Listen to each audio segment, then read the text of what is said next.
Cette bête a la tête large, très grosse, allongée comme celle d'un veau, le poil rougeâtre, rayé de noir sur le dos. Elle mange les moutons en l'air, droit sur ses pattes arrière.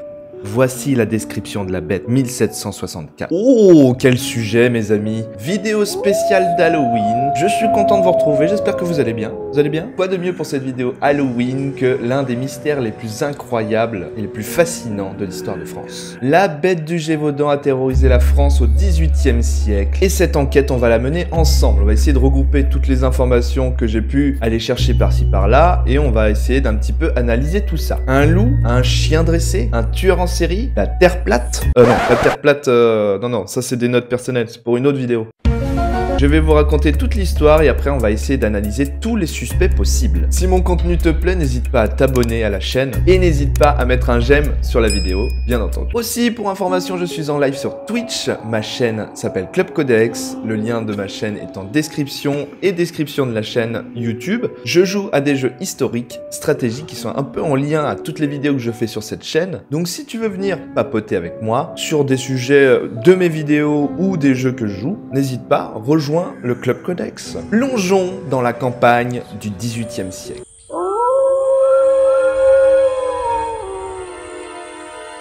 Début d'été, à Saint-Étienne de Lucdar, dans la région du Gévaudan. Une jeune fille du nom de Jeanne Boulet, âgée de 14 ans, est tuée par une bête féroce. Les attaques de loups sur les humains sont affaire courante depuis le début du Moyen-Âge en France. Il y a plus de 20 000 loups au Gévaudan à cette époque, donc pour l'instant rien de surprenant pour le meurtre de Jeanne. Le 6 août, une autre jeune femme meurt dans des circonstances similaires, à quelques kilomètres de distance, toujours dans la même région. 2 jours plus tard, même scénario, une jeune femme de moins de 20 ans meurt tuée par un gros loup, selon les témoins. Au 30 août de la même année, nous sommes déjà à plus de 7 victimes. La situation s'accélère, les attaques se succèdent à un rythme effréné. Les autorités locales dépêchent une petite infanterie de dragons pour effectuer des battues dans la zone des meurtres. Les dragons n'étaient pas des animaux mystiques, non, mais bien des soldats de la cavalerie française. Comme vous pouvez l'imaginer, nos dragons, cette infanterie n'a rien trouvé, sinon l'histoire serait beaucoup trop courte. Comment une si grande bête peut se cacher de la vue de tous? On peut constater déjà quelque chose dans cet été 1764. La soi-disant bête ne tue que des jeunes filles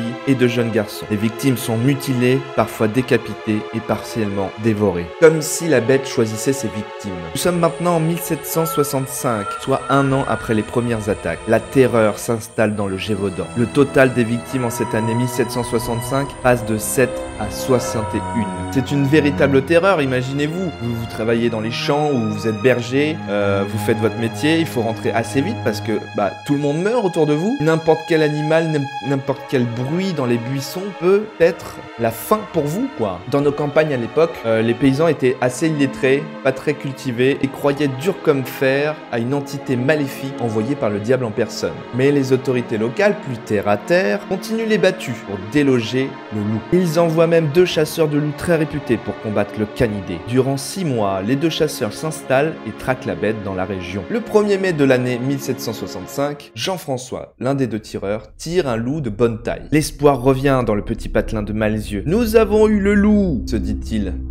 L'espoir sera de courte durée. Le 6 mai, ça repart. La bête tue à 4 reprises. À Versailles, les nouvelles vont bon train et l'histoire de la bête du Gévaudan arrive aux oreilles du roi Louis XV, petit-fils de Louis XIV. Certains témoins affirment avoir vu la bête, plus grand qu'un loup, féroce, se tenant sur ses pattes arrière, les dents acérées. D'autres que la bête n'est pas un loup, mais un animal beaucoup plus imposant, à la tête de veau, au pelage bardé de noir et à la mâchoire puissante. Louis XV s'inquiète du mécontentement de la population, lui en charge de la protection du peuple. Il envoie donc son propre lieutenant de chasse, François-Antoine, dit le meilleur fusil du royaume, accompagné de son fils et 14 autres chasseurs très expérimentés. Ils arrivent tous en Gévaudan en juin 1765. François, le lieutenant du roi, a une réputation à tenir. S'il faut tuer tous les loups de la région, il le fera. En septembre, toute l'équipe de chasseurs tire sur un loup d'une taille incroyable. Aucun doute, ils ont tiré sur le bon. C'est bon, on l'a. L'animal sera empaillé et envoyé comme trophée à Versailles, au roi. Durant plus de 2 mois, plus aucune attaque n'est recensée. Mais le 21 décembre,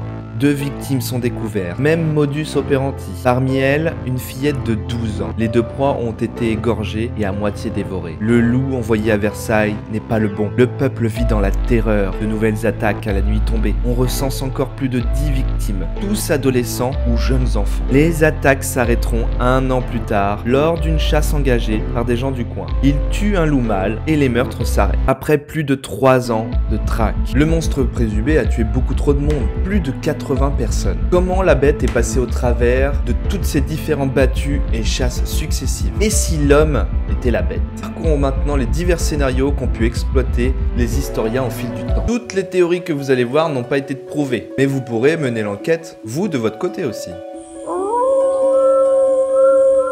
Ce qui signifie des loups mangeurs d'hommes. Plusieurs loups mangeurs d'hommes auraient sévi dans la région, tuant sans cesse pendant plus de 3 ans. Quand je me suis penché sur cette histoire, je me suis rendu compte que la bête du Gévaudan n'était pas un cas isolé. Il y a eu énormément de bêtes dans ce laps de temps, à cette période entre 1700 et 1800, de tueries en France. De 1677 jusqu'en 1683, plusieurs animaux tuent plus de 190 personnes près de Versailles. Quelques années plus tard, la bête de Touraine, dans la Loire, aurait fait 130 victimes. La bête d'Orléans, la bête d'Auxerrois, on a eu celle d'Évreux. Pourquoi tant de morts en moins de 100 ans tués par des loups? Nous avons des loups dans nos campagnes depuis des centaines d'années et tous ne tuent pas les hommes. Même plein ont plus peur des hommes qu'autre chose. Mais je me dis qu'il y aurait peut-être autre chose dans cette histoire.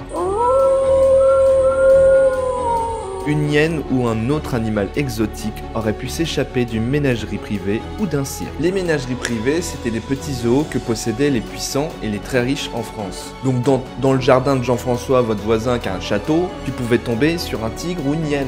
Mais la sécurité n'était pas la même que maintenant. Non, il était aisé pour une bête de s'enfuir des enclos de fortune. Les cirques, eux, ont fait leur apparition dans les années 1780, peu de temps après ces histoires de bêtes à travers la France. Donc peu de chances que ça vienne d'un cirque. Alors j'ai regardé, je me suis renseigné sur les hyènes. Elles peuvent attaquer l'homme pour 2 raisons distinctes. La faim. L'animal a faim. Est-on nez à nez avec Brigitte, et là, patatras, la bergère se fait manger. La deuxième raison, c'est la défense. Elle se sentirait en danger, et la hyène peut attaquer. L'idée même qu'un animal exotique puisse s'échapper d'une ménagerie, c'est totalement possible. Ça confirmerait les descriptions des témoins qui sont assez surprenantes, voire grotesques.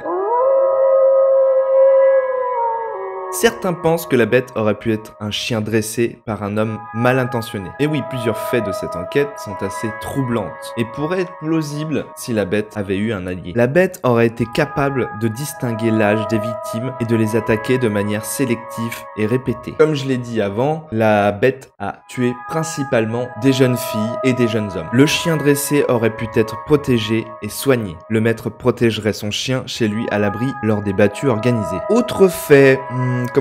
fantaisiste, l'animal aurait été protégé des balles par un accessoire créé par l'homme, comme une sorte d'armure métallique. Oui, là c'est un petit peu gros, hein. Cette hypothèse est séduisante mais peu probable au vu du nombre de militaires et de chasseurs dans la région. À part être un génie de la dissimulation ou peut-être avec une cape d'invisibilité, peut-être.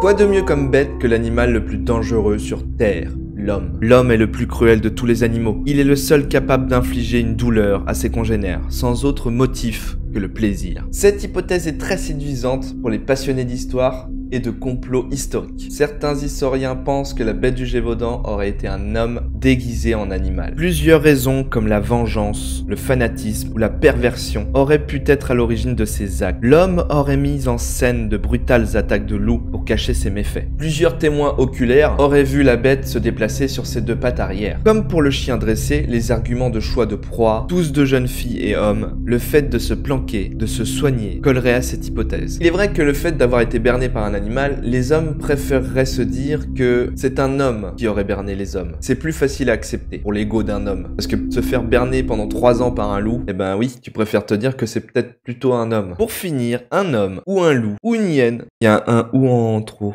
Attends. Pour finir, un homme, un loup ou une hyène, le mystère reste entier. Et les enquêteurs plus nombreux que jamais pour percer ce grand mystère de notre histoire de France. J'espère que cette vidéo vous a diverti. N'hésitez pas à donner vos avis en commentaire, toujours dans la bienveillance bien sûr. J'essaye de garder une zone safe dans mes commentaires sur mes vidéos pour que tout le monde puisse s'exprimer sans le risque d'être importuné. Je vous dis à très vite pour une autre histoire mystérieuse.